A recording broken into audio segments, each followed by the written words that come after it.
NBA legend issues warning to WNBA over Fever star Caitlin Clark's return. NBA legend issues warning to WNBA over Fever star Caitlin Clark's return originally appeared on Athlon Sports. Indiana Fever star Caitlin Clark has missed the last 5 games after suffering an injury, but the return could be in sight for last season's WNBA Rookie of the Year. When she returns, one NBA legend believes the rest of the WNBA could be in trouble. Clark and Fever teammates Natasha Howard and Aliyah Boston sat courtside for Game 3 of the NBA Finals on Wednesday, cheering on the Indiana Pacers as they looked to take a lead in the series against the Oklahoma City Thunder. Announcer Richard Jefferson pointed out Clark, issuing a warning once she can get back on the court with her teammates. "When they get back on the floor, they're going to be an absolute problem," Jefferson said. Clark has been sidelined since suffering a quad strain in the team's game against the New York Liberty on May 24. Fever head coach Stephanie White said this week that Clark has progressed through rehab, but she still needs time to get back into the flow of practice and game settings. White added that Clark needs to keep moving forward and not risk re-aggravating the injury.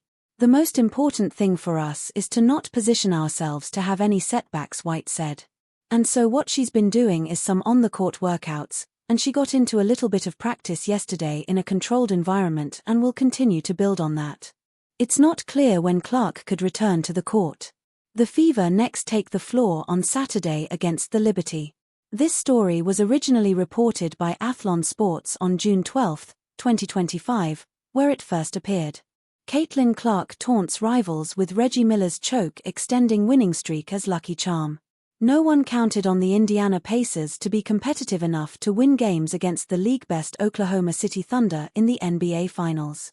Caitlin Clark does not believe in that logic and makes it a point to appear courtside at her workplace to cheer her close friend Tyrese Haliburton and his teammates. She has witnessed how the men's team has made it a habit of taking their time to analyze their opponents, understanding where they can attack, and then pushing their opponents over the edge all throughout the 2025 playoffs.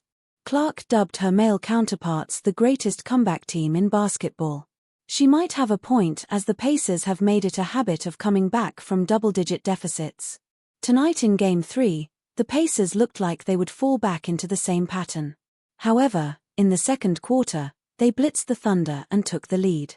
During this time, the WNBA Rookie of the Year was enjoying the game and even flashed Reggie Miller's famous choke sign to suggest that the Thunder were choking under pressure.